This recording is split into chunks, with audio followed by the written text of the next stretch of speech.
You'll never see another guy like me if you live to be 5,000. I'll always be me. I'll always be a one of a kind till the day I die. The room is velvet, shadows thick and deep. Every secret here is mine to keep. I don't talk, I just nod, they obey. A whisper cuts sharper than a blade. Gold rings on the table, lives in the air.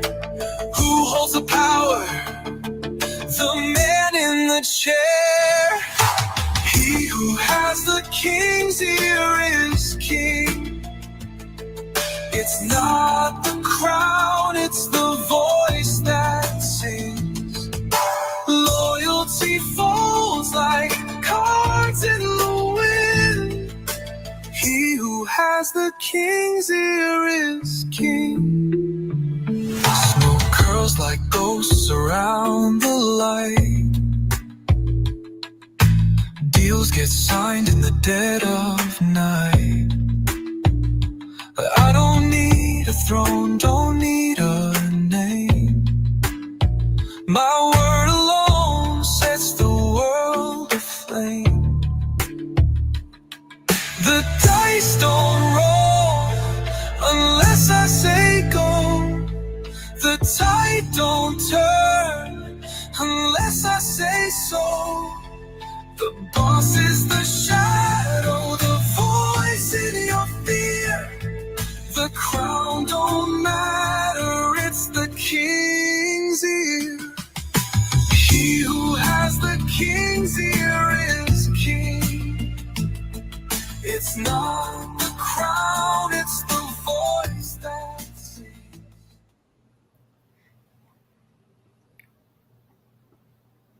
All right. We are live once again with Louis Kasman on American Made. We're almost at Thanksgiving. Hope everyone is doing well. Louis, how are you doing, man? All right, Jesse. Good evening. How are you? I'm doing pretty good, man. I got a little bit of a scratchy throat, but other than that, everything's good, man. Oh, that's good. I'll have RJ make you some tea. Yeah, I could use a cup of that. Now, RJ, make some tea. Let's jump over here and see who we got in the live chat. Nikki says, looking forward to a great show once again. Glad you're here. Who else we got? Francisco Jess, says, you're breaking up a little bit. How about now, Louis? Can you hear me? Yeah, you try again now. You broke up before. What about now, Louis? Yeah, I can hear you testing, now. Testing, 1, 2. I Okay. wonder if it's the microphone or my voice.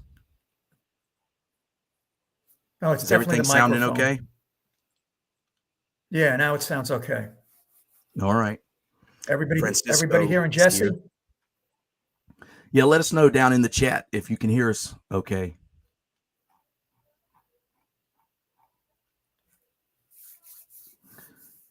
Harry says, we hear you both. Okay, great. All right. Let's see. Jim's here. He says, hello, everyone. Hey, Jim, how are you? Don't forget to like and subscribe, everybody. That's right. It's important. A friend of yours, Louis, Scott, looking forward to another great show. Hey, Scott, how are you? Yeah, we got to do a couple of shout outs after.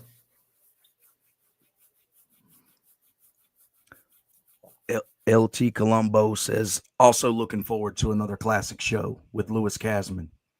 Yep. All right, Lieutenant Colombo. We're going to give you a good show tonight. Sit down. Dwight says, Louis, can you show us the Petrus wine again? Thanks. Yeah, I will. But you could always go on our Facebook or on our TikTok and see it. It's been posted there. But I'll definitely bring it up again for for us on American Made. No problem. Let's see if we got anybody else here. Nikki says, looking forward to another great show again. get into that. Kim Jong-un wants us to get into the wedding again, which we will. But we got some good stuff to talk about tonight. We do. Louis, before we move on, do you have any shout outs or anything you want to get to?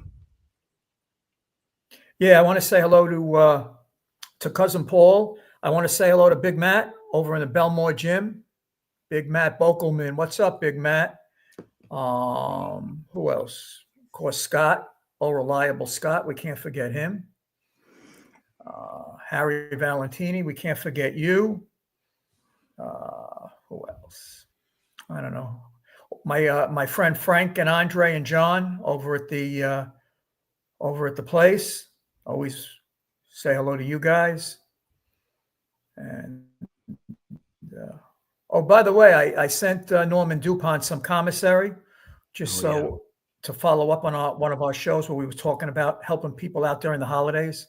Yep. So yeah, Norman got a little bit early Christmas. Well, that's and good, again, man. I don't know if he needed it or he was getting commissary or not, but his name just crossed me from somebody in the past that I know is doing life, good or bad. I'm not judging him. I'm just saying. So right. All right, hey Louis, Jesse, go ahead. It's crazy. Everybody is doing lives. Yeah, I've seen a lot of people doing them. Everybody's doing lives. Yep. Yeah, I think what you and I are doing over here, I think is having a big impact on that. Well, of course, people like to people want to interact. People want to be part of it, and you and me make that happen. Right. Yeah, I agree, man.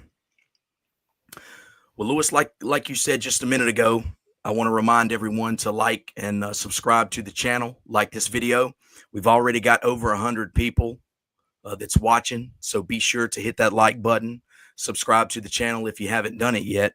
Louis, I just wanted to bring something up real quick. You were telling me something earlier that is somewhat newsworthy.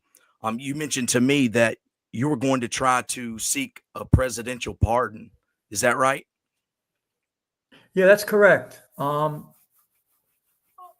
getting a lawyer, and I'm going to apply for a presidential pardon, which obviously is only good for federal crimes, because I just for myself, I want to have that. Hopefully, Trump gives out pardons quite readily, so hopefully I'll be able to get that. And this way, I want to send a copy of it to John Gleason and to my favorite judge, Leo. He's 102 years old, so I don't know how much time I got left with him. Right. So, I want to be able to I want him to have that before he goes into his next life. So, and really, it's for me, So I was going to call Gleason and ask him if he wanted to represent me, to repent for his sin. Of persecution. But, So I'm working on that now. And within the next 60, 90 days, we'll have my paperwork will be submitted to the United States Pardon Attorney in the Department of Justice. So I'll keep everybody posted on that, Jesse. Yeah, that'll be good. I know you'll keep us posted as we do the shows and stuff. Well, Louis, I want to go back to something we spoke about last week. You told a story about Greg Ryder coming to you to borrow $100,000 on behalf of John Alite. Could you go over that story again for anyone that missed it? And then also, we posted a video about this, but looking back, do you think that John Gotti Jr had anything to do with that situation of borrowing money from you?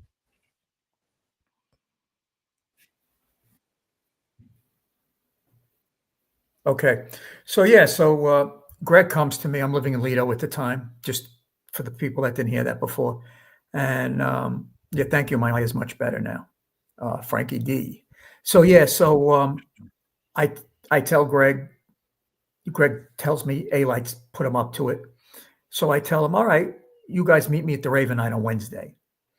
And Greg looks at me, like, whatever. So I said to Greg right back, well, listen, I know it's not for you, because I would have heard from your mother or your brother on that matter. I know it's not for you. So Alite never shows up. And so I believe Junior was in on it, because there's no way Alite would have did that on his own, because that would have been totally disrespectful to the father, because obviously I was an extension of the father in those years. So yeah, he would have had Junior's permission to do that. And to get into that a little bit deeper, that wasn't the first shot Junior took at me. Junior borrowed $100,000 from me, which I gave him, and he signed a promissory note, which I still have, notarized by his attorney at the time, Richard Raybach. It's about 13 years old now, at interest of 8% per annum. Not quite the usury rates that the mob charges, but after 13 years, that 100,000 looking pretty good. So he never paid me back that money. And on the same time, he borrowed that $100,000 from me, which was to buy the bus yard where he still owns. I was his partner in that. I was his partner in that, like you were his partner in that, Jesse. And his mother also gave him $100,000. So he beat me out of the 100. And from what I heard back then, he beat his mother out of the other 100. That's $100,000 he beats me, $100,000 he beats mom out of, his mother out of. The other 100 that Alite took the shot at me, I believe on behalf of Junior, he never gets. Then he comes to me. Their house in Howard Beach was really small. So John Senior was very unhappy with that house. Mrs. G didn't want to move. He wanted to move. So we decided we'll put a dormer on the house. So we get a price, $150,000 to dormer the upstairs of the house, new bathroom, master bedroom, new closets, all beautiful. So we did this, and his father was going to pay. Grandpa was going to pay. You remember, that's what I used to call him. So I says, John, me and you will pay the $150,000. I'll pay 75 and you pay 75. So it comes, the end, the job is all done. Beautiful, came out beautiful. Father loved it. Grandpa loved it. So I said to John, I says, I gave the guy my 75. I said, you owe the guy 75. He never paid the guy. He wouldn't pay the guy his end that we all agreed to. So ultimately it got paid. But yeah, so he really beats me for, he would have wound up beating me for over $300,000, but he only beats me for $200,000. Yeah. Yeah. So yeah, that was my brother John. But not only me, don't feel bad for me. He beat his sister. He beat Carmine Agnello. Whoever he could beat. Patsy Conti, he beat him from Key Food Stores. Whoever, he never paid nobody back. There was no such thing as paying back. I promise. Then when they found the, $400,000 in his basement, he wanted me to go into the grand jury and say that was his wedding money. Hell no. They already indicted me for perjury once. Wasn't going to do it. Yeah. And I would have given Junior the money. And believe me, he didn't need my money. Junior had plenty of money coming to him and Alite, from the steroids, the pot, all this shit they had gone on in Howard Beach. He had plenty of money coming in. So, yeah. So, yeah, I just thought, that's my, I would think pal. I would think that Junior, Alite would have to have some type of backing to come to you like that, because all you would have to do is mention to John Sr., hey, this kid come to me, wanted $100,000. I mean, it could have destroyed Alite, and Junior was his only connection to the family. Exactly. And it really would have destroyed Junior. And I never did that. And his mother knew, Mrs. G knew, because he beat her out of the money. the other money we gave him for the bus yard that he still has. That the city puts their buses there, some of their school buses there. It's probably up to about $40,000 a month he's getting in rent there on the old Eddie Leno used to own that property, so he bought it from that family. So and that property is probably worth $10-15 million today if he still has it. Yeah. So yeah. So that's the story. That's the story with that. Yeah, I just thought it was interesting, and then you and I spoke, since last week, and you speculated Junior's involvement with all that. To keep it with John Gotti Jr. for a little bit, I wanted to talk to you about this. Everyone in this genre, has their own definition of what being a rat is, and all that. Junior, he did face 4 federal racketeering trials where they were trying to put him away for life, but he also sat with the government for a proffer session. People can decide for themselves, either way. But what I wanted to ask you about is some of the names that are mentioned in John Gotti Jr.'s 302s. Some people that you know pretty well. And I know you and I spoke about this earlier, but it's spelt wrong in the 302. But John Gotti Jr. mentions Mike Coiro, and he refers to him as the Gambino family's go-to guy. Did you see that in there when we was speaking about that? I read that in his 302 that he mentions that Mike was the go-to guy for the Gambino family.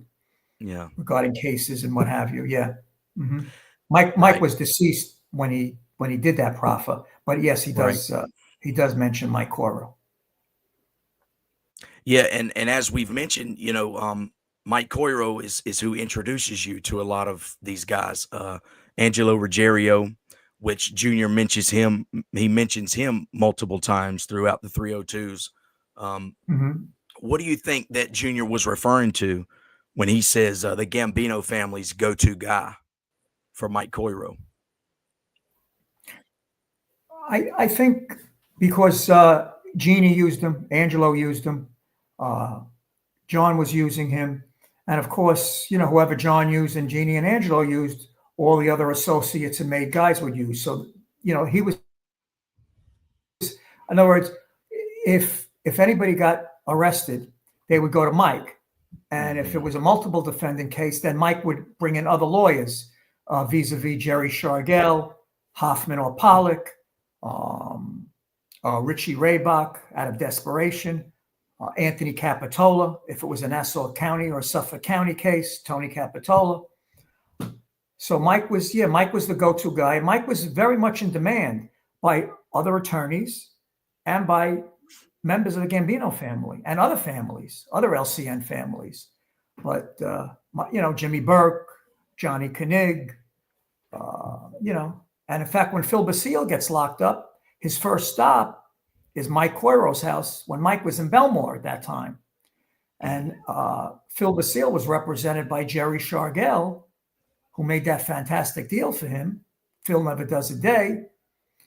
And you recall his only character witness was United States Senator Alphonse D'Amato.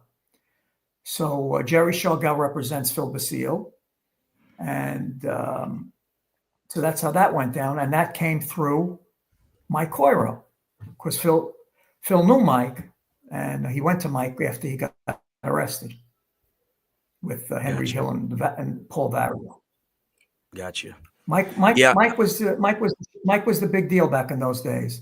Every wise guy wanted Mike Coiro. Yeah, Jesse, the guy did 8 years in jail. Never spoke, never cooperated, never did nothing. Went to jail and did his time. Right. And yeah, I mean, I just thought it was to a used. I just thought it was interesting that we've spoke about Mike Coiro so many times, because he's somebody that you had a very close connection with, And then he's mentioned in these 302s by John Gotti Jr. I just I found that interesting. But Mike was a good person, a good man. Right. Another person that John Gotti Jr. mentions under the title "The Murder of Danny Silva" is Mark Caputo. And what I wanted to ask you, is that the same Mark Caputo that has the channel on YouTube? Yes, that's the same Mark Caputo that has that channel with the artificial intelligence of the red doors. Yeah, that's the same guy. Correct. So, yeah, that's interesting. Big I Mark. didn't know that. Big Mark. He calls himself Big Mark or Fat Mark. That's what he calls himself. Yeah, Yeah, I've seen his videos. I didn't know that was the same guy though. Mhm. But yeah, John Gotti Jr. mentions his name as well. And in the same paragraph, Junior mentions Anthony Amoroso. You had some connections to him, if I'm not mistaken. Is that right?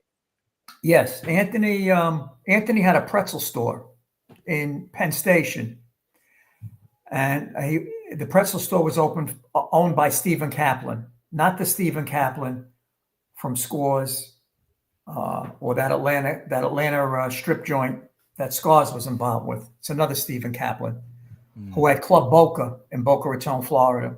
Big earner, good guy, big into newsstands, big into Penn Station, all the leases there, which Mrs. Helmsley controlled. So he has the, I think it was called Pretzel Time or Pretzel Sticks, whatever, in Penn Station. And him and Stevie Kaplan didn't get along. So he goes to John Jr. and says, "You got to get Anthony out of here. I can't have him here anymore." So John comes to me and says, "Hey, listen, could you give Anthony a job, Anthony Amoroso a job?" So I gave him a job. And that's how, what's this? That's just, that's the 302. Yeah, that's the beginning of his 302. Yeah. So that's how I inherit Anthony Amoroso after Stephen Kaplan throws him out. And then John, prior to all that, John opened up a supermarket for him on 101st Avenue. And John loses about $250,000 in the supermarket.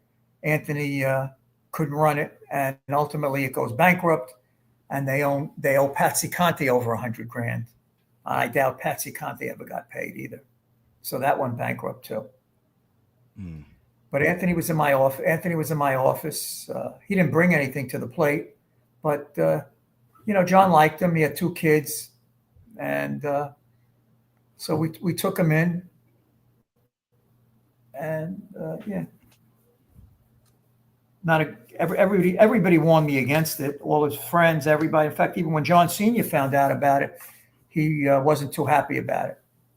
He says, "When my son comes to you with matters like that, that's my business too. You discuss it with me. I'm not dead yet." Yeah. See, and that was the funny thing. I was not. It was not an enviable position to be in. Junior's telling me one thing, the father's telling me another thing, and the father's locked up in Marion at this point. So it was not good. Yeah. Another person that John Gotti Jr. mentions in his 302 that was still alive at the time and active was his uncle Pete Gotti. I'm sure that Pete wasn't happy about that. No. Did you know that he? Yeah. Did you know that he mentioned him as well? I did come to learn that he did mention Pete. Well, he hated Pete, and so he felt no allegiance to Pete.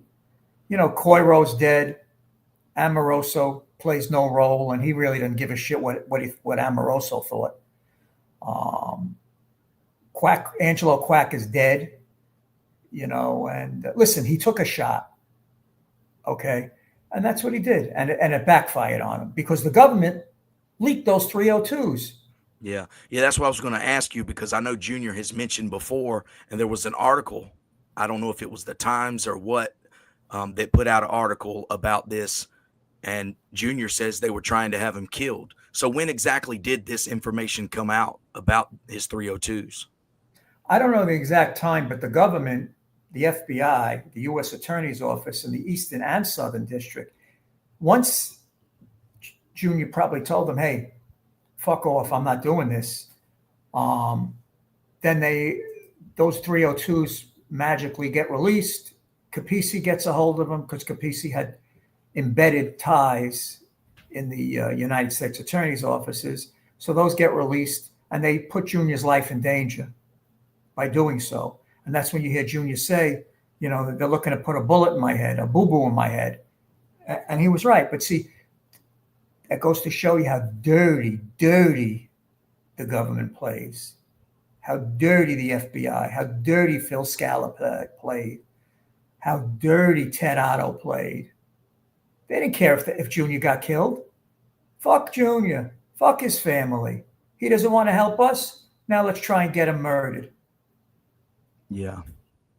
I mean, I believe he spoke about Danny Marino in those 302s as well. So everybody Junior hated, he talked about in the 302s. Although he didn't talk bad about Coiro because Coiro was dead. He just said, yeah, Coiro was the go-to guy. And he didn't talk about me. I don't know why.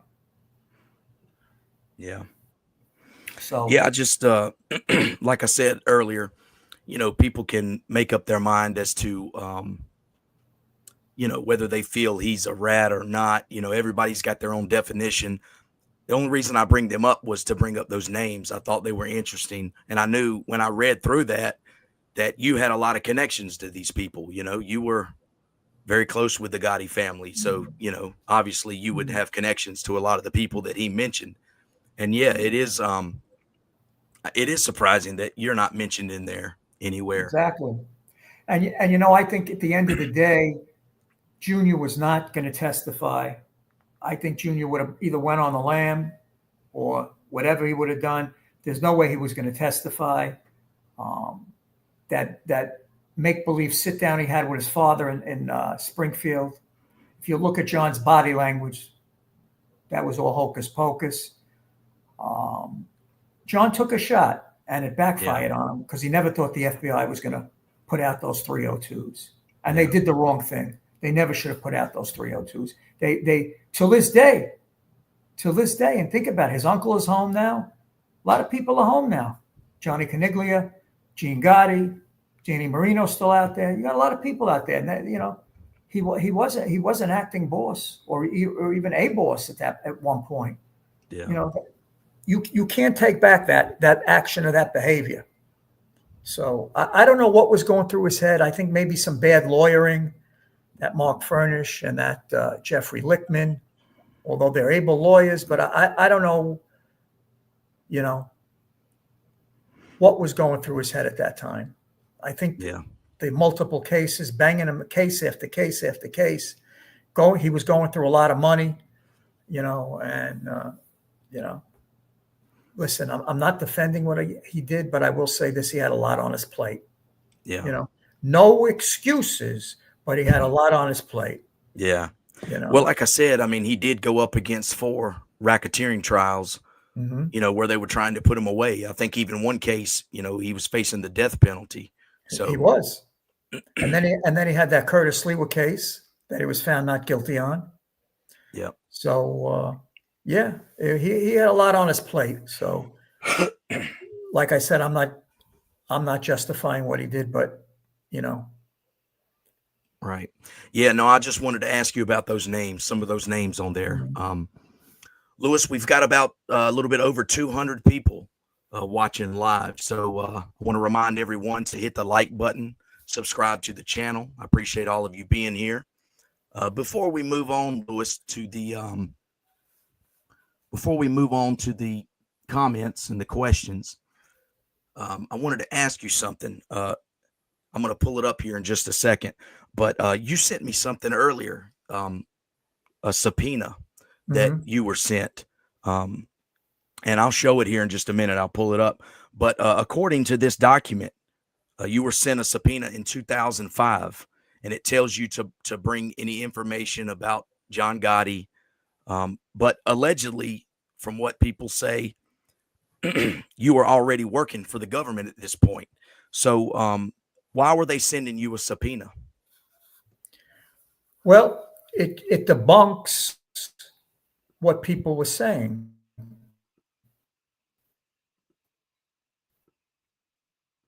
I have it in front of me here, Jesse, when you pull it up. It's dated September 29th. Yeah, there it is. It's dated September 29th, 2005. And it's a United States District Court subpoena. And it tells me, please provide any and all documents relating to John Gotti, members of his family, and or the Gambino organized crime family. Bring these documents to Special Agent Bill Johnson of the FBI in Kew Gardens, no later than September 29th, 2005. Signed by Robert Heineman, clerk of the court. And it's from AUSA Winston Chan, Mr. Chan. So that just debunks what she says and other people say about my relationship with the government, because when you're the government's bitch and they own you, they don't have to give you a subpoena anymore. If you don't agree to do what they say or live up to your plea agreement, you're going to jail. You don't pass go, nothing. You go to jail, and then you'll get a hearing before the judge because they're violating you. So you go to jail. So, like I said, take note of that subpoena, September 29, 2005. Sweet Angel and her comrades and all her minions and people that want to cast aspersions on me. Again, not that I'm justifying for what I did. It made me sick to do what I did, but I had to do what I had to do to protect myself and my family, because nobody else was. Senior was gone, and Junior didn't give a shit about me or anybody else. It was all about Mr. Junior. He didn't care about his sisters. He didn't care about his brother. He didn't care about nobody. Me. How many valises? How many valises can I fill up? And so happens Mr. Amoroso misappropriated over $200,000 that he was holding for John Jr. Misappropriated.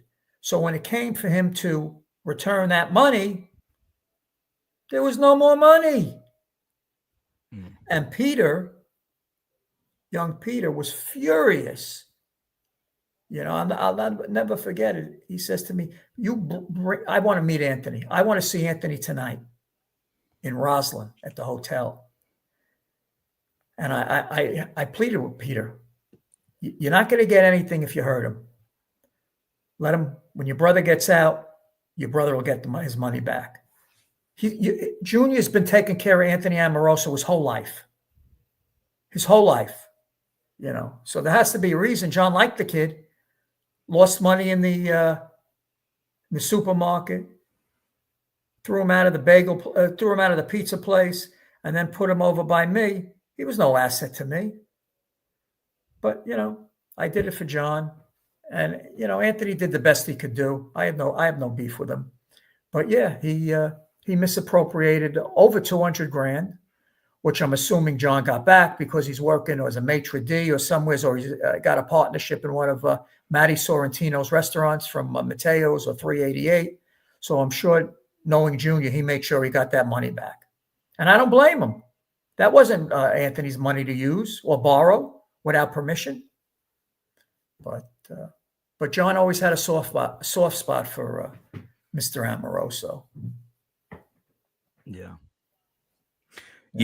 And as far as that subpoena, I thought that was interesting. I'm glad you brought that up, and I'm glad I was able to shoot that to you, because it just debunks what the haters and what certain female vicious people want to say. People lie, documents don't lie, papers don't lie, checkbooks don't lie, people lie for their own benefit. That is true. Jesse, the more I look, I have letters and faxes. I have documents from the government, how much money they were giving me, just all kinds of things. I know in our conversations, you've told me. I mean, you've just mentioned some really, really interesting stuff. You know, I got a letter here. I'll read it if you don't mind. Go Dated ahead. January 2009 from that undercover FBI agent, Jack Garcia. Jack Do you remember Garcia. him? He was the guy that infiltrated with Greg De Palma. Mm-hmm. Dear Lewis, I'll read it. I pray that your current journey is filled with the support of honorable and sincere friends that assured you of having you made the right decision for yourself and your family. You are on the right path, my friend. Although the path may be long, difficult at times, remember it leads to a good, honorable life filled with virtue and love. Thanks again. I just wanted to let you know that I'm thinking of you regarding your sacrifices, honesty, and your friendship. All the best, Jack Garcia. Mm. So what was your connection to him? Did you meet him? I met Jack, but when I was in this so-called protective custody, which I would have been better off putting myself in protective custody, Jack used to reach out to me. You know, hey, what's up? How are you? You know, I guess the bureau gave them my bureau issued cell phone.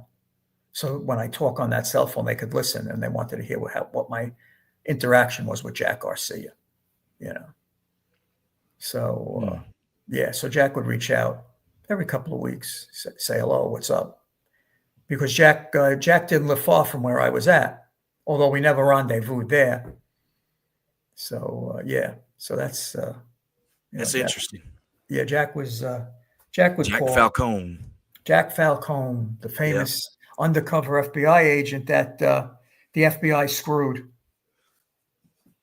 They screwed Jack Garcia? Yeah, the FBI hurt Jack Garcia. He was undercover for so long, and when you come out, he was almost made. Is that right? Well, Jack lost sight that he was an FBI agent. He was loving the life, the Rolex watches, the cigars, the cigarettes, the Italian dinners. He really thought he was a gangster, you know, because his mind mentally, he was so into it. And he was Cuban. How stupid was Greg De Palma? You didn't know this guy was Latino? You could look at Jack and you know he's not Italian. So they had to pull him out. He wanted to stay longer, but they had to pull him out because the FBI realized they have a problem with this guy. But they never put him into like a 6-month cooling off period. He went right from doing what he was doing to going right back to the bureau. And he had some sort of a breakdown. He was very obese. He's now skinny. Yeah, he was a big guy. The FBI fucked him over. Yeah, they did. They did Jack Garcia dirty. You know, whether you cooperate, you know, or you're an FBI agent, you know, when they're done with you, they're done with you. Correct. They don't. You could be an agent or you could be a rat, and the agents don't respect rats. The agents respect the wise guys more than they do rats. Okay. Yeah, I've heard that. So Jack, they did Jack dirty. It affected him physically, mentally, in every way, shape, or form. But that's what the FBI is known for. They did Phil Scala dirty. They told Phil Scala, you have 24 hours, clean out your desk. This is a SWAT team, highly decorated FBI agent, supervisor. You know, now I don't think they're that way, but back then, listen, you know, you're only as good as when they need you. And Washington, the suits in Washington, and all those other people, you hear them. They don't even know how to say La Casa Nostra. They don't even understand it. They don't get it. Yeah. So as bad as they treat rats, they treat their own kind just as bad. Yeah. Harry Valentini. I appreciate the $4.99. Harry Valentini. Yeah, I appreciate that donation. He says it's very clear in Junior's 302 that he ratted on the Gambinos. Why does everyone deny this?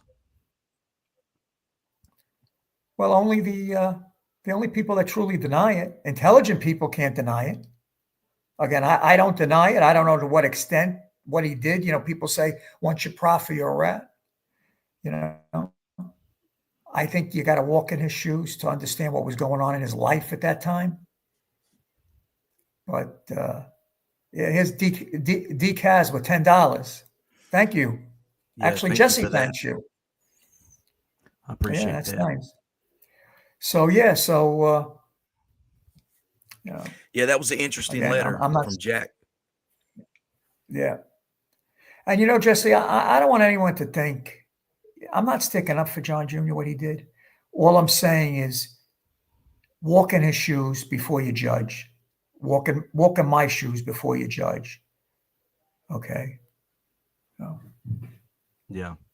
Yeah, no, I totally agree. I'm not, in bringing up his 302s, I'm not trying to bury him or anything. It just is what it is. And I wanted to ask you about those names. But I do agree with that, to think about your perspective or Junior's perspective. This is a complicated life, a dangerous life. People are very quick to judge, you know what I mean? And like I said in the beginning, everyone's got their own definition of what a rat is. But it's a very complex thing. You're talking about your life here. Listen, you have people that were supposed to get life sentences that did 8 years. Does that make them a rat? You have people that were convicted of murders. And I'm not talking about Gravano. Convicted of murders, heinous crimes, did 8 or 9 years or 10 years, and are now out. Yeah. What does that make them? Because remember, back in those days, Jesse, the FBI did not have to disclose confidential informants. They had confidential informants on record, and they had confidential informants off record. Yeah. And they still have that till this day. Mm. I make reference to the Cirilli apartment. Yeah. Okay. One example. So. Yeah, that's a good point. And we'll never know. We'll never know. Yep. Well, Louis, before we move on to the comments, this is off topic, but I just wanted to ask you this, since you did bring up Curtis Sliwa a few minutes ago. You mentioned his name. Zoran Mandami. He's elected mayor of New York City. I wanted to ask you what you think about that. I know we spoke about that a couple of weeks ago, about him running. And then also, where does that leave Curtis Sliwa? Do you think he's going to try to run again in the future? No, Curtis is done. All Curtis could talk about is how he jumped out the window, how they pumped 9 bullets into him and he still lived. Besides that beret and the botched hit on him, would anybody know Curtis Sliwa? You wouldn't know him. And just so everybody knows, when he went into the subways back in those days, he had 30 guys with him. He was no hero. He was no tough guy. He had 30 guys behind him. We could have went in the subways back then. So he's a fucking fraud. He always was. All he does is throw around Junior's name, that he was going to kill me, and he almost killed me, but he didn't kill me. And he's done. He's done. He burned all his bridges. He had that radio talk show spot. That guy dumped him. So he's done. He's going to go home and feed his cats and put his green beret on and tell his wife or his girlfriend how tough he is. But and any interview he does now, first question: is it true that John Gotti Jr. tried to kill you? Yeah, all his guys, his goons, and they pumped 6 shots into me, and I dove through the window, and then I drove over the mountain, and it was miraculous. It wasn't your time, Curtis. Okay, it wasn't your time. And Junior wasn't that good back then. If it was now, believe me, you would have never made it out that taxi cab window. Because, you make a few mistakes, then you become perfect at what you're supposed to do. So Junior wasn't perfect then. He got better. It's like a bottle of wine. You get better with age. So, yeah. So He's got to stop talking about the Gambinos and about Gotti and talk about him, how many cats he has, this and that. What are his credentials to be mayor? He had no credentials. The Red Beret, come on. As far as Andrew Cuomo's done. Look what he did during the nursing home thing with when we had all that, when everybody was sick. I forget what you call it already. COVID. Yeah. I mean, this Cuomo was responsible for thousands of deaths. He wasn't going to win. And New York's a Democratic city. Madami, the commie, he won by default because nobody wanted Cuomo and they didn't want Sliwa. Yeah. Well, Had now Sliwa that backed out. Go ahead. Sliwa backed out. Had Sliwa backed out, maybe Cuomo would have had a better shot. But Cuomo's done. There's too much anti-Cuomo stuff out there. And Cuomo's got to, go home and relax. He's getting old. He's not aging too well. And, go out to Southampton, hang out with his rich friends and his rich sister, who's married to Cole from the shoe company. He's good. He's got plenty of money. He's got his pension. He's got $5 million in his campaign chest that he still hasn't spent, plus his book deal. He's fine. Yeah. Well, I saw where Mondami, he's met with Trump. What do you think about New York? What do you think's in store for New York City? Well, the one good thing is he's keeping the police commissioner on, Jessica Tisch, whose family owns the New York Giants as well. So that's a good start. I don't know if she'll be able to finish out her term with this guy, but she'll keep him, if she stays for a while. But there's a lot of pressure on him to keep her. The whole Jewish community wants her. Jamie Dimon from Chase wants her. All the major billionaires in New York want her because they trust her and they feel, she'll keep the police department doing their job. But so it should be interesting to see how that whole thing shakes out. As far as the meeting with Trump, listen, Trump has a vested interest in New York. Trump's whole life is really in New York. Trump Tower and all the buildings and his kids and all that. So, Madami's got to be very careful because Trump controls the federal purse strings. Right. And he doesn't want to have Trump's be on Trump's bad side. So time will tell about that. I think Madami is going to realize that what reality is and what fantasy is. And some of his thinking, he's a smart guy, though. You could listen to him and you watch him. He's very smart. Right, so I think he's going to come around and realize, hey, this whole affordability issue, and he wants to make the city own grocery stores. That's just make believe. He's got to have dinner a few times with AOC and Chuck Schumer, and he'll find out what reality is. Yeah. I just wanted to get your comment on that. I know we spoke about the race for mayor a couple of weeks ago. Let's move over to the comments. Louis, let me know if you see any good ones. Here's one that says Junior was the opposite of his father. Junior was greedy, and Senior shared the wealth. 100%. 100%. Here's one, Jesse. They want to go ahead, read that one. Pull that up. I was just gonna read this one real quick. Pinty Studios says people can say what they want about Gotti, but Howard Beach was one of the most safest neighborhoods back in the day. 100%. Here's one. Kim Jung Skills 9511. Tell us how you booked Junior's wedding. You're getting into the story in the first interview you got out. Okay, so Junior is dating Kim Albanese, who they're together a lot of years. And they're going to get married. They want to get married. So first, Senior doesn't want to hear of it. So I tell Junior, you're going to have a wedding. So back and forth in the office, I enlist Tommy Gambino to help me. And when John comes to work a few times, we start talking up the wedding. And Tommy's telling him about his kids getting married at the Pierre and all these different things and how nice it is and, making memories. And John was big on making memories.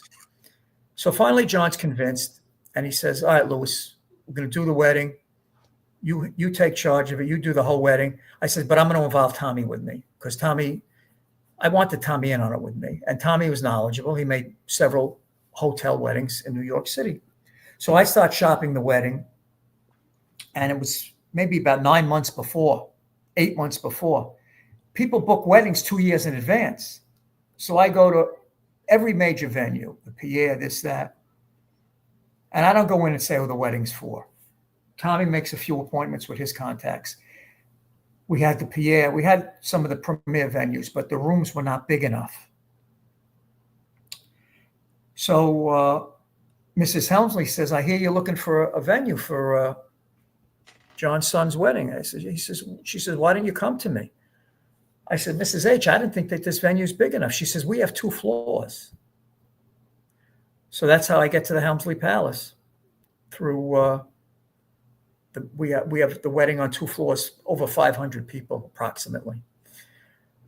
I could be off a little bit, so all the haters out there, I could be off a little bit on the head count. I do apologize. So I booked the Helmsley, and magnificent wedding. Senior and his people on the main ballroom floor, Junior and his cronies, next ballroom. 2 bands, 3 bands, 4 bands, different floors. And it went off to be one of the best weddings in the history of that during that time frame. Magnificent. The food was amazing. Flowers amazing. Everything. Top flight all the way. No FBI. Surveillance, yes. No audio surveillance in any of the rooms where John was. They didn't even know. I had it so precise, like a Secret Service performance I put on there, that they didn't even know when I took John into the ballroom, because we didn't go through the hotel. We had John going through the bowels of the Helmsley Palace and through St. Patrick's Cathedral, underneath in the subterranean. Because the cathedral, we had all that secured and sealed off. And there was secret elevators. So I brought the whole family down through the bowels. Not Gravano. Gravano I made walk through the lobby. And then all of a sudden, John Gotti, Senior and Junior, and families appear. Fucking FBI went crazy. And So... and I had a security presence, I want to say between 25 and 30 off-duty NYPD guys that secured the whole premise. No agents were getting in. No agents were waiters. No agents were busboys. Because I remember speaking about that a while back. Everybody that was working at the wedding. Yeah. I remember we spoke about everybody that was vetted. They tried every which way to get in the agent. Yeah, they were trying to get in and asked you about that later on. Yeah. Every door was sealed. Every room, when John was out of the room, I had guys in every room that involved the Godfather. So they tried. They couldn't get through those doors. All the elevators were locked and off. So unless they wanted to walk 40 stories, and then I had the stairwells on the floor where John was going to stay for the next couple of nights, locked. And I had Tony Muscatel, and I believe I had Skinny Dom located in certain areas, and I had them on walkie-talkies. So whenever you saw me, I had a walkie-talkie in my hand. So fast forward, no surveillance, electronic, nothing. They got nothing. First questions when they threw Tommy Gambino, me, and Mrs. Helmsley in the grand jury, how did you guys pull this off? And why'd you have the Italian flag outside? You imagine that's what Gleason was worried about. The Italian flag, that as John would say, that metadine, that met, like garbage, what he is. He should have been worried how many guys Gravano was whacking. And Jack Russo and Alan Kaiser. That's what you should have been worried about, Special Agent John Gleason, Yeah. very, very special human being John Gleason was. Don't disclose. Don't tell anybody that your wife's related. Keep quiet. Shh, shh, shh. Don't tell anybody, Gleason. And yeah, so they were only worried they were only concerned how we pulled that off. Yeah. But the wedding went off without a hitch. Ice sculptures. Jimmy Roselli was there. Even Tommy Gambino said, he says, amazing. I says, no, Tom, we did have a hell of a job. I used to tease him. I says, the captain and the Jew pulled off the wedding of the century, the wedding of the decade. He just used to shake his head. Out of all the wise guys that were there, who was the best dancer? No, none of the wise guys danced. The dance floor was empty. Yeah, but they didn't even get out there on a slow song with their wife. No, not that I recall. Mike Coiro was there. My in-laws were there. Parents were there. Everybody, all John's, all the captains, all the colonels, maid guy, Yeah. Good. And John and Junior had all his friends there. Tommy and I filled up two pillowcases full of boosters, envelopes. Yeah. Yeah, that's a fascinating story. I remember you and I talking about that, one of the earlier videos we did. And you were talking about, later on being questioned, how did you pull this off? Nobody was able to get in. And keep in mind, the top secret room that we had when John would have certain appointments, when he was finally convinced to stay out of that Cirilli apartment. I had him convinced of that already.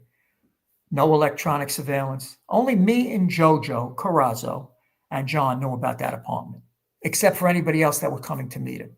And it would change once a week. No bugs, no wiretaps, no recordings. Just for anyone that's listening that hasn't heard this before, but you kept a secret room in the Helmsley Palace for John Gotti. That's right. That's right. And remember, he was being followed. Jojo was followed. But there was a private bank of elevators in the Helmsley Palace.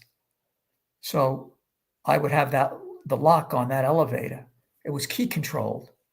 Yeah. So on the floor, whatever floor we were on, I'd have that elevator blocked. And I'd always have it on a top floor. So those agents, a lot of them out of shape, were walking up 30, 40 floors. Yeah. And if they were, all the stairwells were under surveillance. So, yeah. It was like a whole show. It was a whole performance, John used to say. Yeah. He said, what performance are we doing today? It's true. All true stuff. Can't make this shit up. Frankie says that slime ball Ted Otto wanted Junior bad. Oh, yeah. He could taste it. Otto wanted him so bad. I said to Ted Otto, put me on the stand. He used to look at us. I says, Ted, put me on the stand. Even though it's not part of my agreement, put me on the stand. Never. Why didn't they call me? Why didn't they force me to testify under a threat of jail? How come? How come, Angel? How come? How come? Remember, see the date of the subpoena? See? So that debunks all your bullshit. Who's the rat now, sister?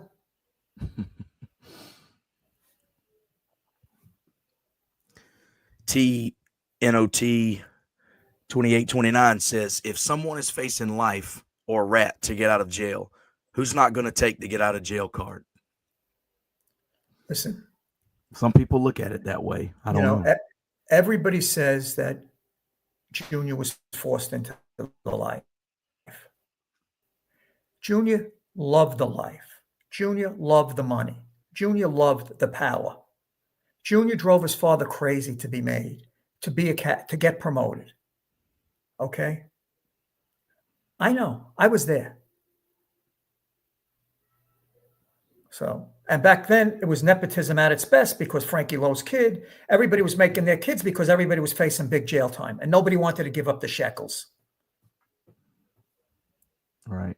And I will say this, Junior is an excellent father. Always, when he was in jail, he used to call his son Frankie's school once a week to talk to the guidance counselor to make sure that all the kids were doing good and that Frankie was, doing good in school. He's very into his kids. That I have to say. He was the father that he didn't have. And he wanted to make sure. Apparent. Correct. And he wanted to make sure that he was a good father. And he is a good father. And even through his incarceration, he did everything in his power to stay on top of his children, his wife. He didn't care about nobody else. That I will say, unlike his father, okay, who cared about people he loved. John Jr. loved his immediate family. And I emphasize immediate. Yeah. That's why I say even now, his son, John III, who's an outstanding athlete, but enough is enough. I heard he didn't do well in the last fight. Whatever. The kid's a great athlete. Enough. He made a lot of money fighting that, what's that guy's name? Mayweather or Blue Weather or Fuck Weather, whatever his name is. He made millions. Leave him alone, John. Let him live his life. Let him enjoy his life. Give him his end. Invest his money. You got plenty of money. I know what your father left you. Enjoy your life. You got plenty of money. You live in an $8 million house. You didn't pay $8 million for it. I know what you paid for it. So leave him alone. Let John III enjoy his life. Get him a business, and that's the end of it. It's enough. You get hit in the head too many times, you get brain damage. And Phil Baroni is a perfect example of that. You get hit in the head too many times. You look at all these football players. They're all banged up. They can't think anymore.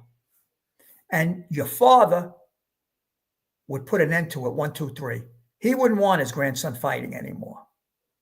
So pass it on, sis. Well, Louis, let me know if you see any good comments or questions. We've got over 260 people watching. Be sure to hit that subscribe button, like this video, and let's see what we can find as far as comments. Frank the Fork says Uncle Pete and Junior were told to F off by the chin when they tried to have a sit down. Frankie, I don't know that. I wasn't there. If you were there, I would tend to agree with you. I don't think anybody was telling anybody to fuck off for the simple reason nobody wanted a war. Okay?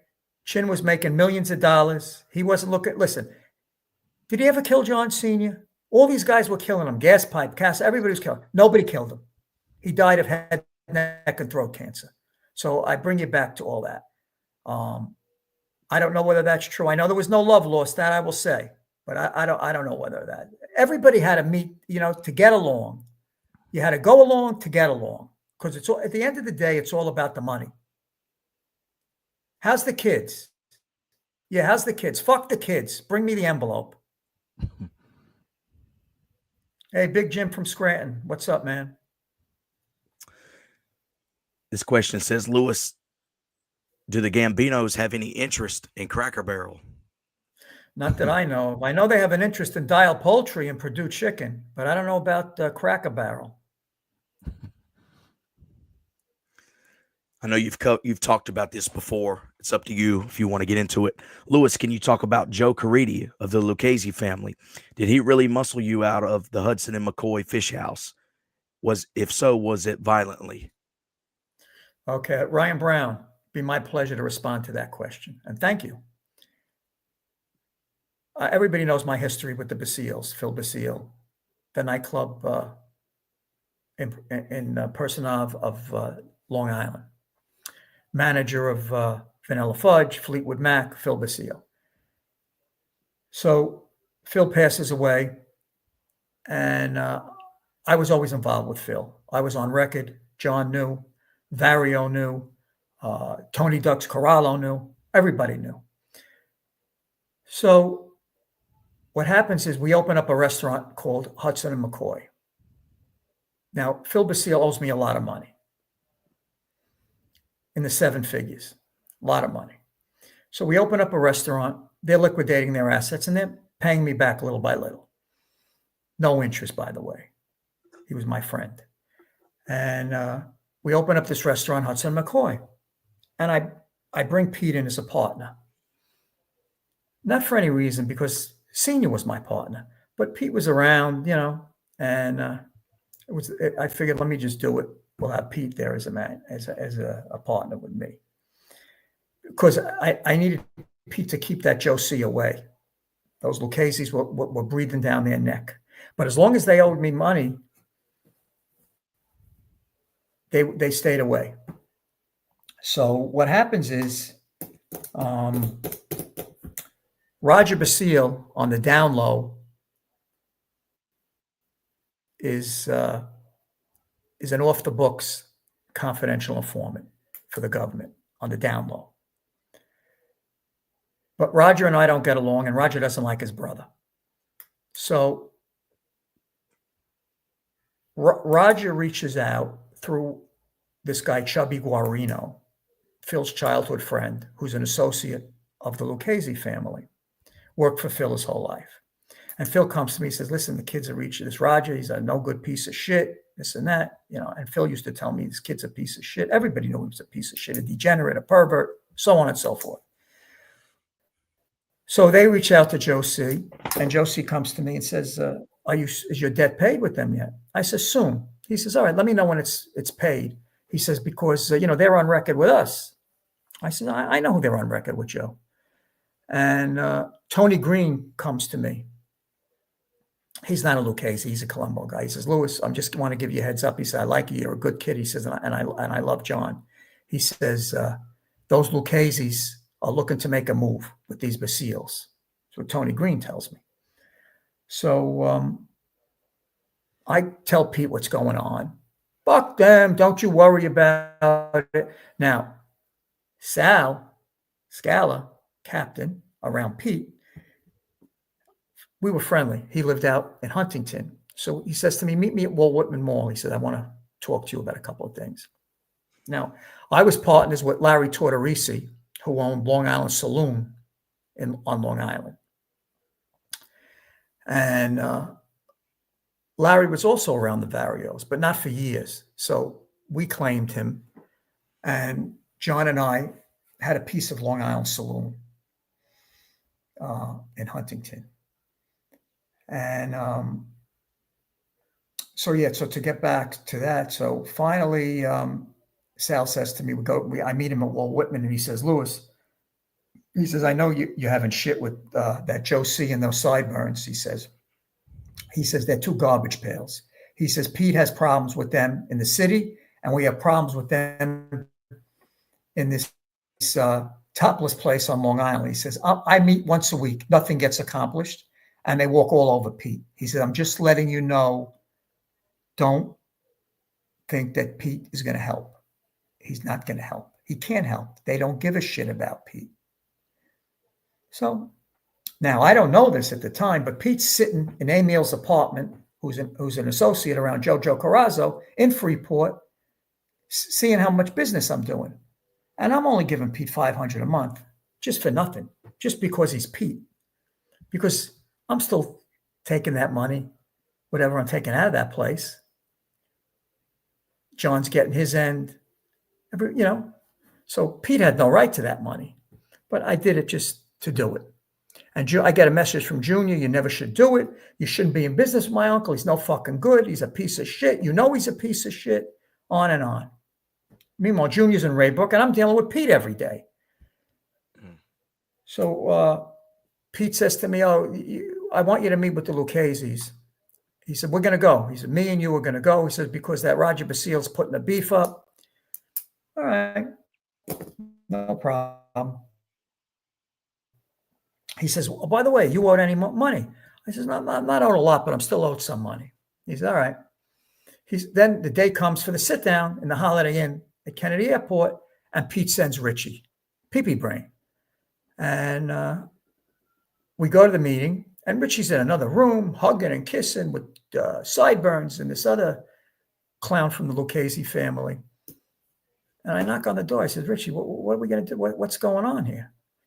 So he says, well, he says, he says, Louis, he says, we're going to make a deal. He says, whatever you're owed, you'll get yours plus profit. He says, and, he says, the Basiles, they're with the Lucchese's through the father. I said, well, what is it? What is there, a grandfather clause in the organized crime business now?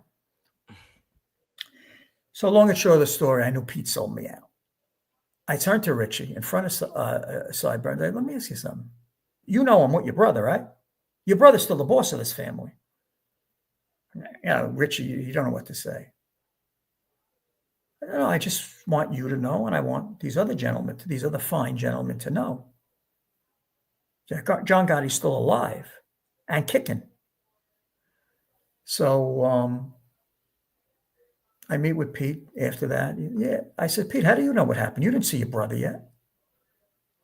But Pete knew what he was doing. He told Richie what to do already. My Uncle Pete the sellout, playing tennis and bowling with Marjorie. So takes me a while. I get what I got to get out of there. Plus, and not much on the plus side, but enough. I was whole.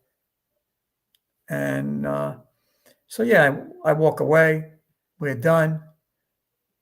Meanwhile, the FBI hears all this. They have Joe C on telephonic intercepts. They got Sideburns. They got everybody on wiretaps.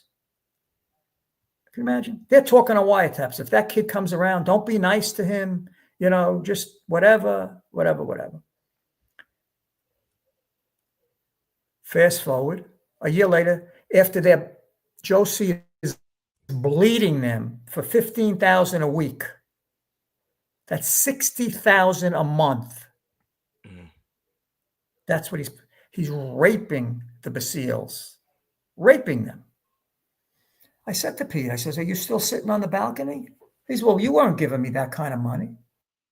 You don't deserve it. Your brother and I were whacking up. We weren't taking that kind of money out of there, but your brother was involved with me in that. How dare you? You want to shake down your brother? I says, Pete, if you're shaking me down, you're shaking your brother down. I use some of that money. I pay his bills, lawyers, this, that. You're not giving me enough to pay all these bills, Pete. You come, you don't come, you show up, you don't show up. You're on the tennis court, you're bowling. I don't tell your brother that yet. So that's how it all ends. Frankie Basile dies of colon cancer. A childhood friendship gone to shit, and they go out of business. They go bankrupt a year. Once I wasn't there to run the place, they're bankrupt because they rape them and they bleed the business. And meanwhile, they all get convicted of extortion and RICO, and they all go to do 8 years in jail because they didn't realize the dry snitch was Roger Basile. Mm. Yeah. So that's the Hudson and McCoy story. Thank you, Uncle Pete. Sold you out. But like I said to Pete, sold me out, sold his brother out, sold the boss out. Junior warned me. He's no fucking good. I didn't believe him. I used to spend a lot of time with Pete Gotti. Almost 4 or 5 days a week, 6 days a week sometimes. Yeah. And traveling with him, hotels with him, visiting with him, planes with him. We were on a plane together, me and him. The plane dropped 10,000 feet. Pete grabbed my arm. My arm still hurts. We thought it was over. I says, Pete, what a way to go with you. Imagine the plane going down and I got to die with Pete Gotti on the plane. Yeah, that's crazy, man. Yeah, we're going to get into some of that maybe in another show, some stuff with Pete. Yeah. And then, it's funny when I would get the tickets to fly, Pete would say, you use my brother's money. Use your brother's money. Where's your money? Where's the money from the administration? That's still your brother's money. Yeah. He didn't want to pay for the plane tickets, but I got him to pay. Mm-hmm. Don't you worry. This fucking Jew got him to pay. He wasn't robbing me or robbing his brother. No way. No way. Yeah. Uncle Pete. I thought he was my favorite uncle. Money changes people, Jesse. Yeah. It's the root Money of all evil. and power. Money and remember, and it's so obvious no matter who you talk to and no matter who even in this genre, the imbeciles that these other YouTube creators or whatever the fuck they are, these creatures. No one always, everybody will say he was generous to a fault. He helped everybody. Yeah. I don't know if do you remember a guy, Jay Black in The Americans? I do. I remember we spoke about him. Okay. A while back. Jay Black had an IRS lien. So every performance that Jay did, the IRS used to take all his money. John supported Jay Black for 5, 6, 7 years. In fact, he still owes John 20 grand, 15, 20 grand. He owed him a lot more, but he used to pay it back a little at a time. Yeah. That's just who John was. Jay Black.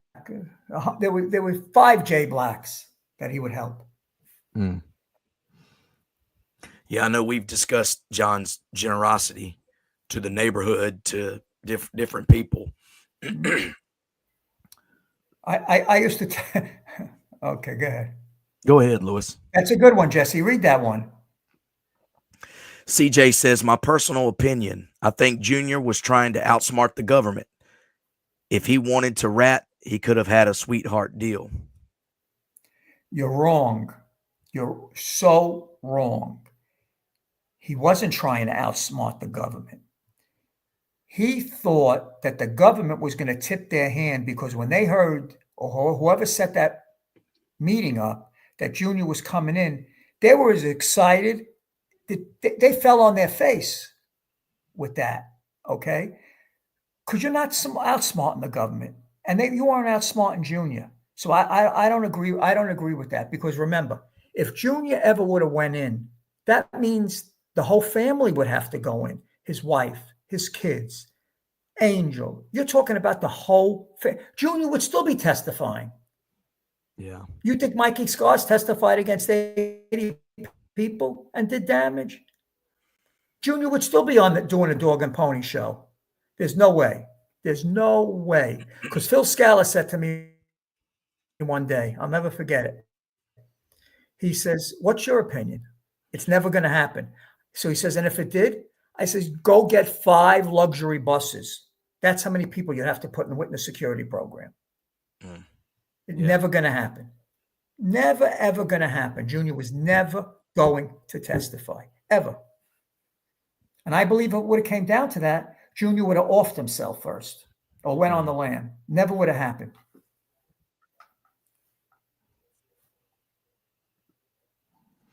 Shay says, Louis, do you have any Rusty Rastelli stories? No.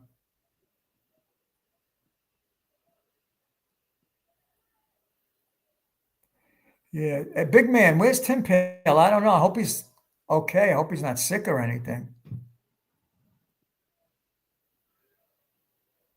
Yeah, it's DCAS. Thanks to everybody involved making this happen. Yeah, thank you. Thank you, Dylan. Yeah, my eye is better, Frankie D. Thank you. I'm glad I make you laugh. That's what John used to love about me. I have that warped personality because a lot of times I say things and it's kind of funny. You get it. Frankie says, Jack Garcia reminds me a little bit of Ron Previty. Yeah. Ron Previty was a Philadelphia wise guy. Yeah. The Bureau did him dirty. Did him dirty. Good man. You know, good. He was an agent. They treated him like garbage.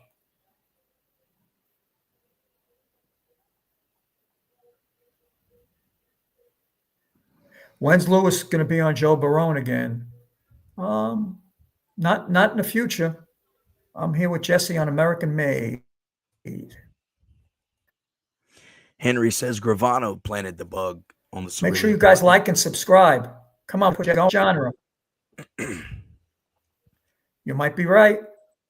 The more we talk about it. Yeah. Christopher wants to know why John called Jackie Nose a cripple.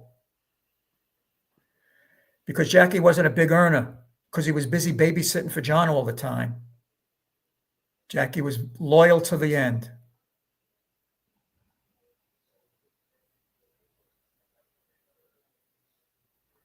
Read this one, Detroit Ziggy, 740. It's a good one. 740. Let me get to it. How you feeling, Jess? I'm feeling pretty good. My throat's just a little scratchy, but I'm hanging in there. You want me to read this one? Yeah, I'm almost there. Go ahead. Okay. All right. So this is from Detroit Ziggy. Jesse, I hope you are well. Lewis, Danny Marino, a huge earner. Indeed. He and Gotti Jr. had differences over what? Apparently his son is operating. Okay. So Danny Marino, huge earner. His relative is that Lombardozzo guy, and Junior always felt that him and Jimmy Brown and a few of the old timers were looking to overthrow John. I don't believe that was true. I think if that was true, John would have taken Danny Marino out. But John liked Danny Marino's son. Danny Marino's son was a semi-pro golfer, and his son's a nice guy. His son, I don't know if his son's in South Florida. I know his son loved Florida, and he's an avid golfer. But I never, that's just my feeling. I could be wrong. I think if John thought anybody was going to hurt him within the family, John would have taken appropriate measures. But like I said, John did like Danny Marino's son. And when we were out, I always saw John treat Danny Marino nice. So, again, I don't know, except what I could see.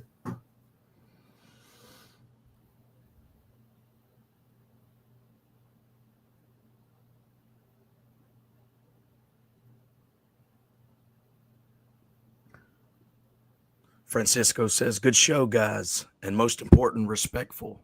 Love it. Yeah, well, that's the way we are. So you got to be respectful. Don't lie. Don't exaggerate. We try and, I try and give you my perspective. I try and provide documents if I can. Here's one guy. Love the show, guys. Much love, Lewis from Long Island, New York. I grew up in Massapequa. So that's good to have that familiarity. Yeah, remember, John Jr. started out in Massapequa. He had that house across the street from the, sorry about that. He had that house across the street from the pool.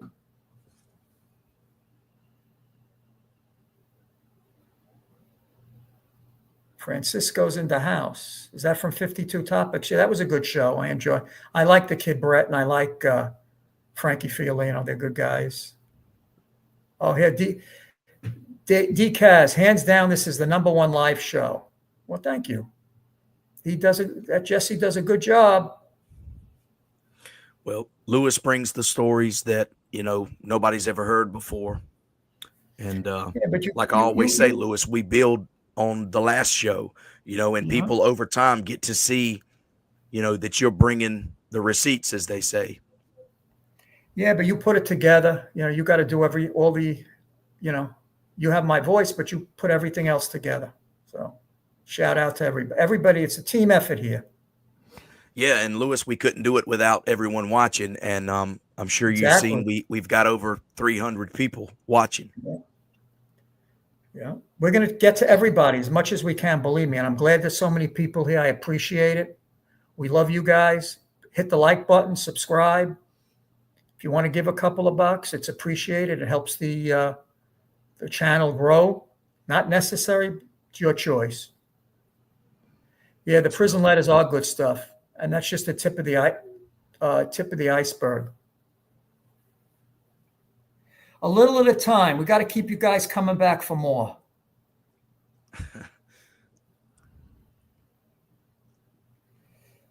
Eli, oh, go ahead. The New York Jets, 15 with $4.99. We appreciate that. Lewis, did you and John Gotti ever travel upstate to Rochester? Also, I'm convinced Sammy gave up the Cirilli apartment in order to save his own skin. God bless. With me, never to Rochester. I doubt he went. I don't know what he'd be doing in Rochester. I agree with you on the Cirilli apartment, New York Jets, 100%. It comes together as we all talk more. Yeah. Alite was a goof clown. Now, Alite's not a clown. Let me tell everybody. Alite did a lot of, bless you, Alite did a lot of work for John Jr. Alite's serious. He's tough. He exaggerates. He lies. But he did do a lot of work for John Jr. Gotti. Yes, he did. And Alite suffered a tragedy. He lost a daughter. She should rest in peace. And I lost a brother from drugs. And Alite lost his daughter from drugs. So it's a tragedy. And when a family suffers a tragedy like that, you're never the same. But yes, Alite did a lot of work for Junior. No, I don't consider Alite a punk, Harry. I don't agree with you. Maybe now he's a punk the way he lies and exaggerates, but he was no punk back in the day. Nancy Nicole says, Lewis, Sliwa had 0 credentials. High school dropout, big mouth cat hoarder. Yeah, I agree with you, Nancy. Big fraud. Yeah, I know that he's got a lot of cats. His wife rescues them or something. Yeah. And Trump did an interview where he was a little bit upset at the possibility of Curtis Sliwa in the governor's mansion with all those cats running around. It was funny. Yeah. Well, I wonder who's going to rescue him now. Yeah. Yeah, Frankie D. Alite's mellowing since he lost his daughter. Yeah, when you suffer a tragedy like that, you become changed 100%. I look at my mother. You're never the same. You're never the same when you bury a child. Never.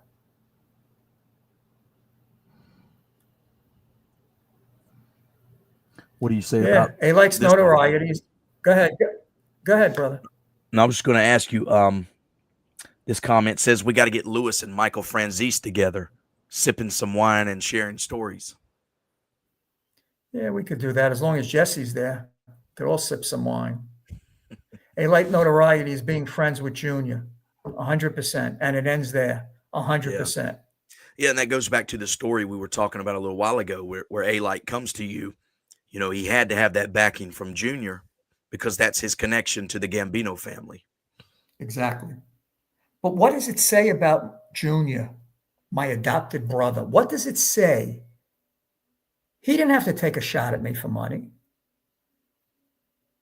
He just had to ask. Yeah. Frank the Fort, donate to the show, everybody.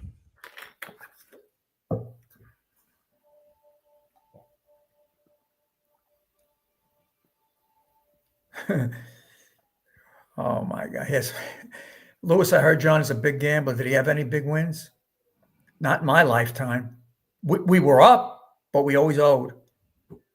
We always owed. One time we were up over 250 grand.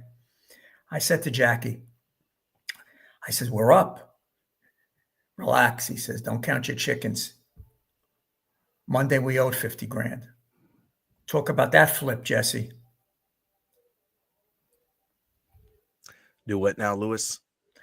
What did you say? I didn't hear that last part. We were up over 200. I had said to Jackie, I said, we're up. Jackie says, don't get too excited about it. And he was right. Because come Monday, we flipped to 200. We owed 50. Yeah, I know John was a big gambler. Yeah. Listen, that was John's vice.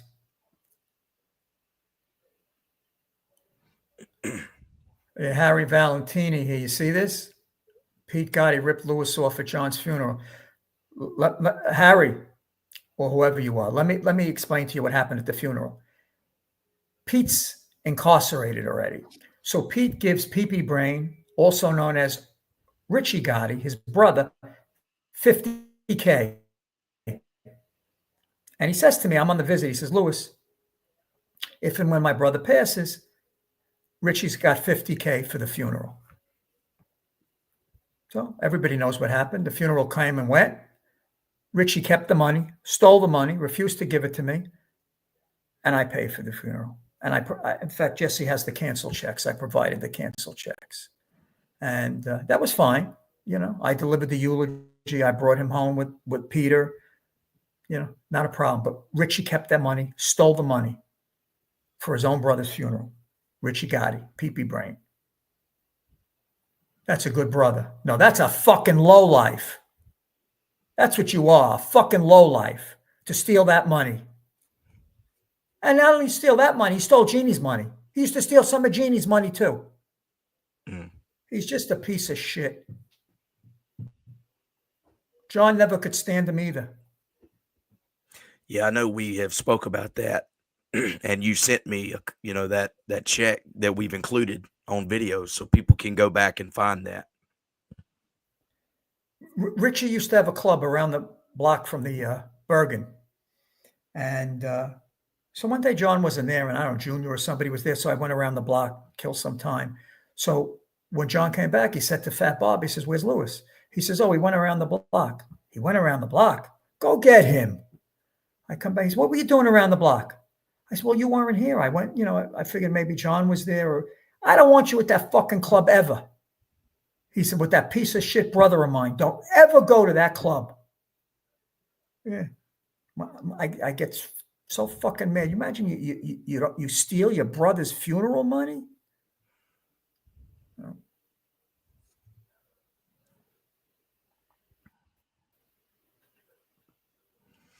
John says the feds found Junior's money and a list of who's who.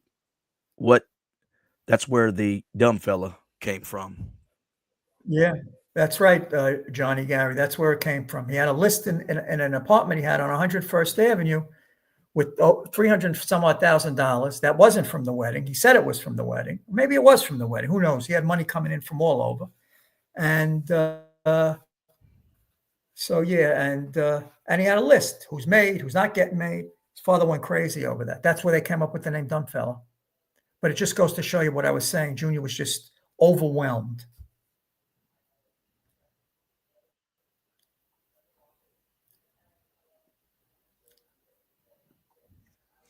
Detroit Ziggy says John Jr. Carmine Agnello wants his cash back with juice. Yeah, I don't blame him. Carmine Agnello was a good earner, good guy. Here's one. Sprats on the water. Hey, what's up with that? Yeah. One of Phil Basil's places. The big man, Nicky Carrazzo, was one guy in the cab. I don't think so. What was John Gotti's go-to drink? I have to say martinis. He loved his ice cold martinis. Yeah, they're not guilty boat. That boat was owned by Carlo Vaccarezza, although John paid for it. Shay says, what do you think of Gravano and the Alan Kaiser fiasco? It's fucking disgusting. But, you guys, everybody's got John Gleason to thank for that, and the U.S. Attorney's Office back in that during that era. They knew about all of Gravano's sins and sicknesses and murders.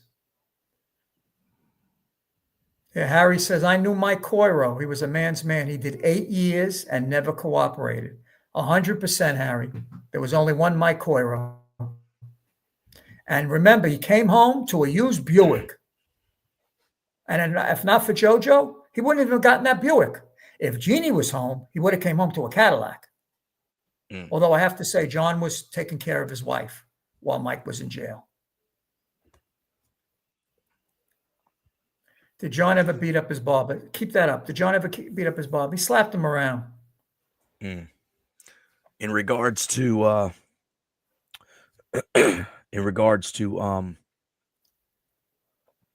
forget what I was going to say, but Doug Ross says, I don't think anybody went to prison, but he did speak to the feds and John was all gangster. The court cases and time the man did, I got respect. Yeah, I got to agree in with you. regards to John Jr. That's what I was going to say. I got to agree with you. Yeah, here's one. I hope you guys have a good holiday. Thank you, Marquise. Same to you and your family.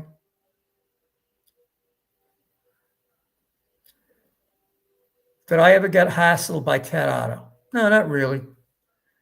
Not really. Yeah, Mike Cora was definitely a man's man, no doubt. 100% Nicky Barnes, 100%. What happened to Carrazzo and Ronnie Rubenstein? Palverstein, whatever that name is there. They're not together anymore? Joseph's a good lawyer, though. I like Joseph. And he was very devoted and dedicated to the boss.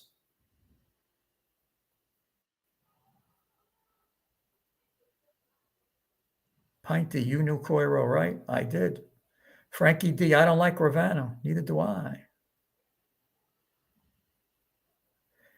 Gotti Sr. is a legend, yeah? You feeling okay, Jess? No, I'm good, man. I'm just looking for some questions. I just put it up there. I'm just scrolling down because I know your throat's bothering you a little bit. Yeah, that's the same attorney for Jimmy Burke, who's based on Coiro. T. Not 2829. John must have had everything under his wife's name.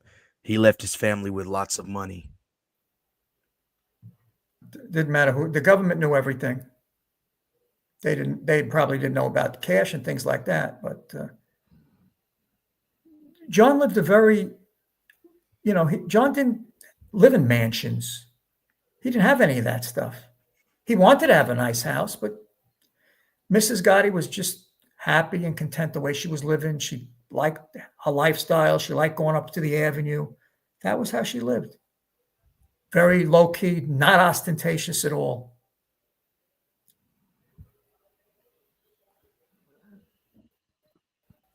Ryan Brown wants to know, Lewis, who was in the cab when they tried to clip Sliwa? Do you know that? I know Slee was there. Yeah, he was there for a little bit. Yeah. Stephen Kaplan scores. He's not a rat, Stephen Kaplan, no. You may not like him, but he's not a rat. To my knowledge, he's not a rat. You were at Junior's wedding reception. Identify yourself. Oh, by accident. Okay. All right. How'd you get in? How'd you get past me? Detroit Ziggy says, Lewis, Norman DuPont was in charge of the pastries, right? At the Ravenite. Frankie the Fork, 204 in the room. I want to see 604 in the room, Frankie. Yeah, we're at about 310, Lewis. Listen, if you want to know what's up, you'll come in here. If you want to know bullshit, you guys know where to go.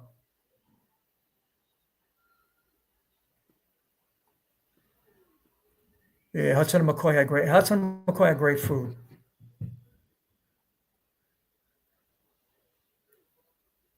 Michael Brando, you think those 302s are real? Well, let me put it to you this way. If they weren't real, you'd hear Junior and Sister picketing the Eastern District. So be careful what they wish for. Cat Co-Watch. Great, interesting interview. Can't compare John Sr. to John Jr. Two completely different educations.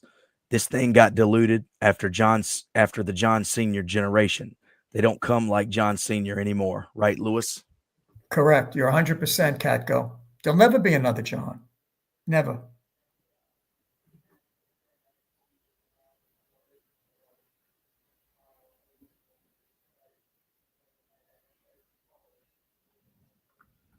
Yeah, Paul was greedy.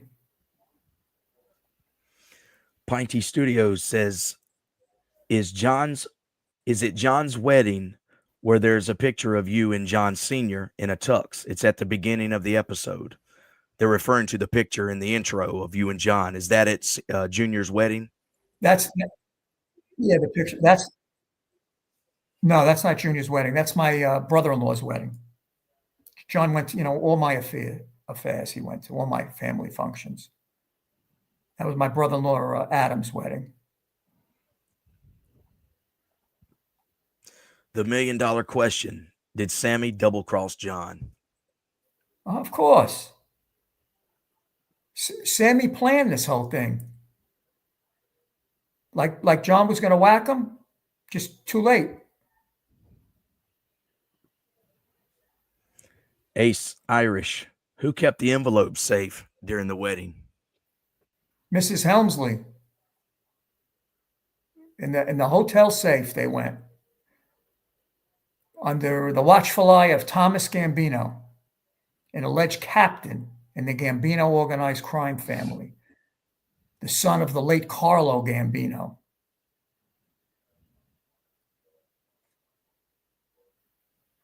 Yeah, Nancy, I like Gallagher's too.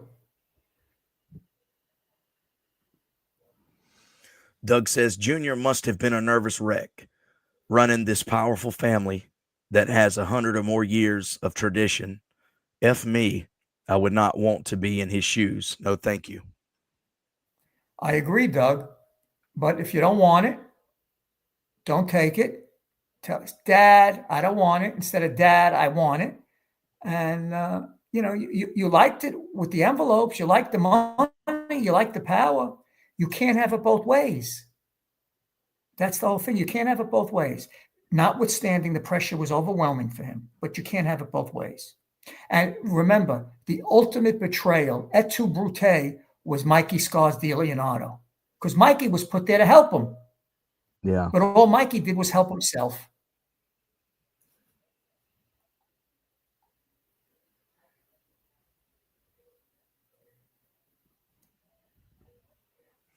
Snake with $4.99. Did Lewis ever do any time, federal or state?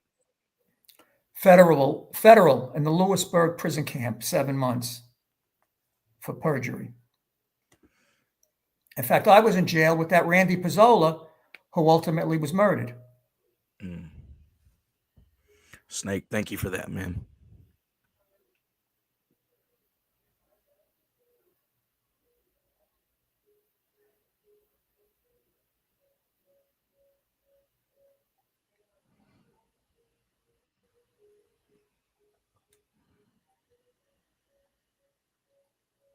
How many people in the chat? Well, as far as live watchers, I've got 328 on my end. Good. Which is good. Make sure all of you hit that like button, subscribe. We appreciate you being here.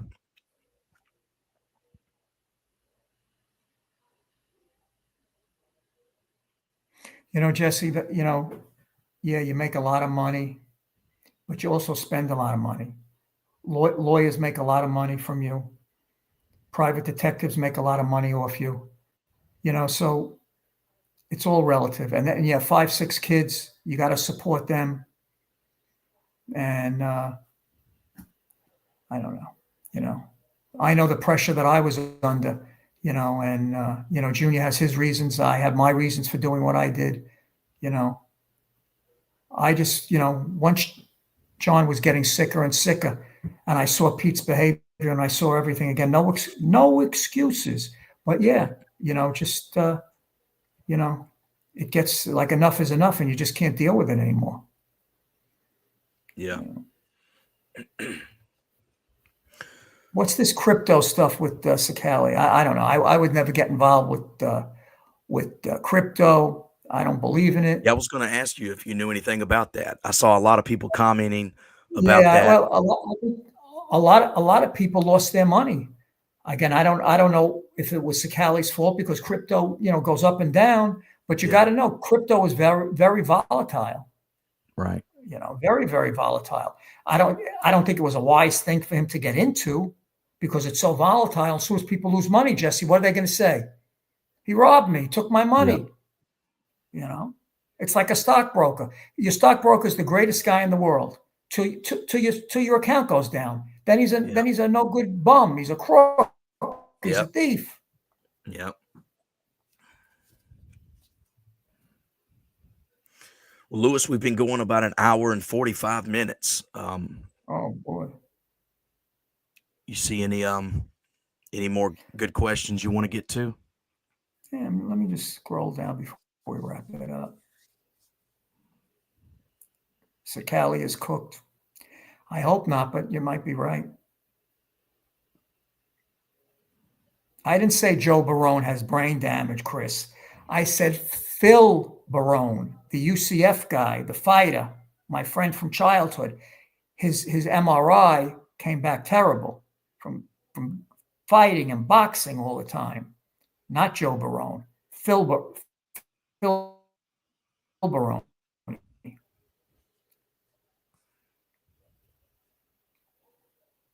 Mm.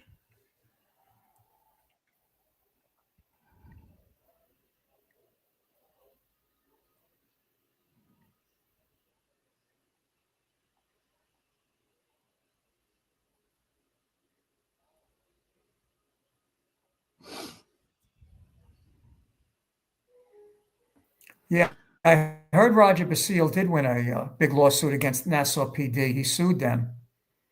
I don't know the details. I'm not sure. Hubert 7371.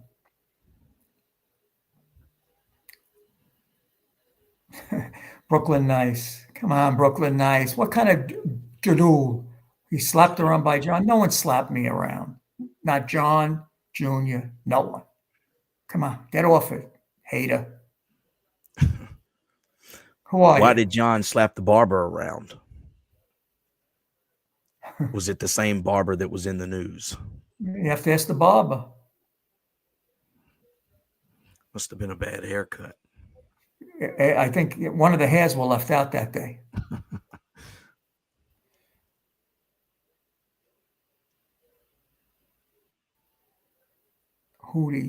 Hootie and Borello. I don't know what this story is. They're two crazies. Yeah.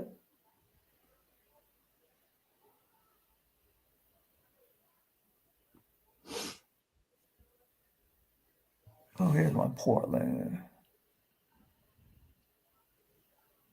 See any good ones, Louis? Just looking. I don't know that Ryan Brown came up with it. Thank you, Ryan Brown. Oh God. Yeah, Pete's money was John's money, 100%, Keith. Pete would have been a trash man if not for John. Exactly right. But I will say, Pete loved his brother. He was just not capable. He was not capable, but he did love his brother. Mark with $5. He says, I looked into it thoroughly. He's amongst thousands of different coins being mined. He doesn't lose his followers. I guess they're referring to... He doesn't lose his followers, lose. Yeah, to Sakala. Yeah, you're right. The coins are bad. Yeah, Richie's Gotti's still alive. Yeah, from what I hear. Jay Black is dead, Jennifer. Correct. Mark, thanks for that $5.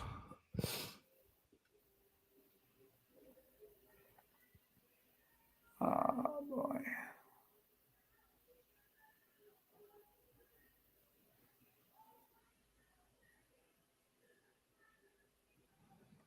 You might be right, Larry Blazerino, that Junior was playing chess and hoping to outsmart the government. Deep down inside, Louis, you feel that way also.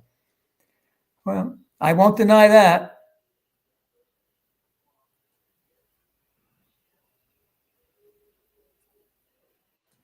Yeah, Ryan, I did know Zeph.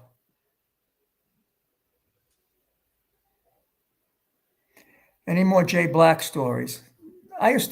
We used to all go, Vicky, myself, Angel. We used to go to Westbury Music Fair. Yeah. Yeah, that's the coins. It's an old Ponzi scheme. Yeah, Artie says it's a Ponzi scheme. I did know Tommy D'Souza or Uber. Yeah, it is.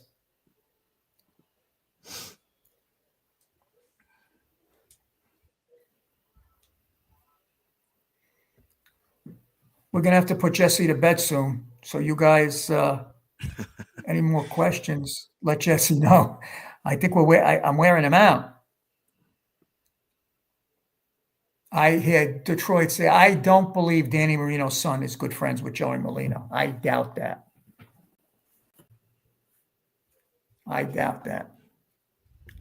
Doug Rose, am I hanging out tomorrow with Frankie on 52? I don't know. I didn't hear from Frankie. He's a good guy, Frankie. Lewis, would you do a live? Lewis, will you do a live watch along with the original Gotti movie? I said that I would do that, Harry. But Jesse's got to set that up. Yeah. You know, I don't have that technical thing going. Jesse has that stuff. Yeah, they do a good job on 52, especially with the Ridgewood series. I have to say that, give a shout out to them. They do a good job. They're fair. Oh, Tin Pail was in the hospital. He was mauled by a kangaroo. I don't know if he was mauled by a kangaroo. He was mauled by JJ. I'm not sure. Hey, Jess, could you look into that, please? Yeah, I'll have to research that one. Yeah, just do a Google search.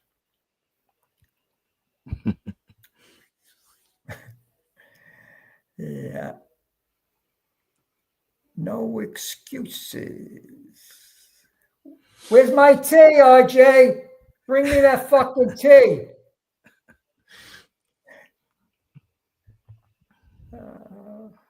Is Trump still throwing the commie out? I don't know.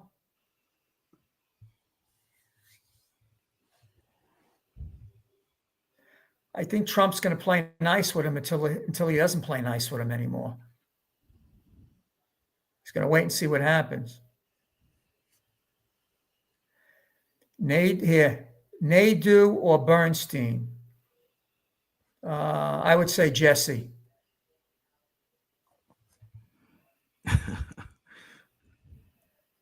And Nancy Nicole, $4.99. Doug says, Lewis, has Gene ever spoke out about all the time he didn't have to do?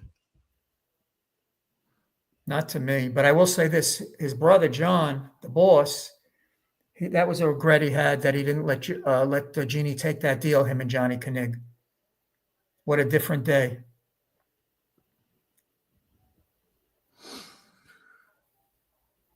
Oh, here's one, Portland boy. Thank you. Lewis, you are pathetic. Thank you. You are a minion for this piece of shit family. And you talk like we had this, we had that. You're entitled to your opinion. What do you have, Portland boy? You have nothing, my man. Zero. You don't even have a story to tell. You're a bitter, angry old man. Junior is your typical master manipulator, Detroit Ziggy, a narcissistic sociopath. All these guys in that position, Detroit Ziggy, they're all narcissistic. And Junior had one thing, to please his father. And then it became to please him. So. No, Richie was not wearing John's clothes around. Not true.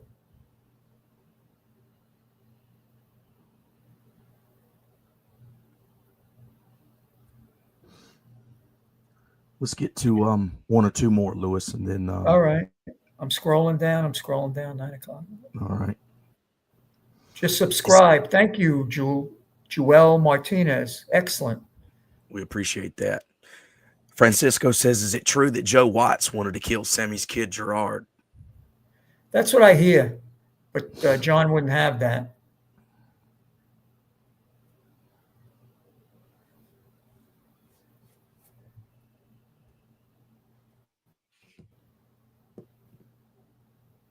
The American Gangster. Lou, are you still friends with Victoria, Angel, and John? Come on, that's a rhetorical question. Yeah, in fact, we're going to have, after the show, I'm going to have dinner with them. I had no interactions with Joe Lafort.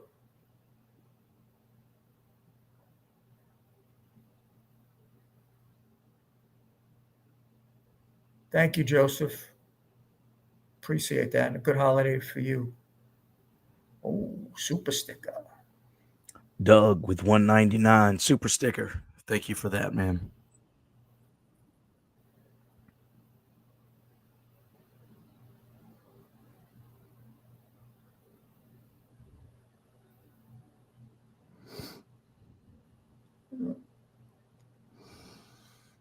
Mikey got robbed. You know that. Mikey robbed from no excuses. He robbed and got robbed. Correct.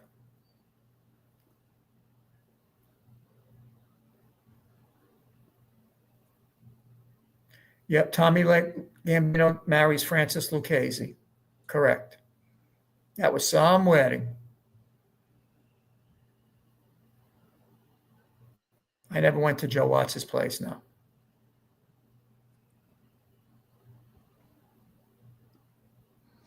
Harry says, best show for sure. 320 was a record. I think it is, Lewis. I think we had a lot of people in here. Yeah, this Harry boy, he's right on top of the game here. Yeah. It's Harry. All right, Lewis. Anything you want to add in closing, man? No, that's it. I hope we didn't miss anybody, but we'll be back next week. And I really enjoyed it. I want to wish everybody a happy and a healthy Thanksgiving. And we'll be here next Sunday at 7:30. Like and subscribe. And take it away, Jess. All right, Lewis. Thank you again for doing this with me. Everyone watching, like Lewis said, like this video, subscribe to the channel. Hope all of you have a great Thanksgiving. Thanks to all the ones that donated. And we'll see you next week. Take care.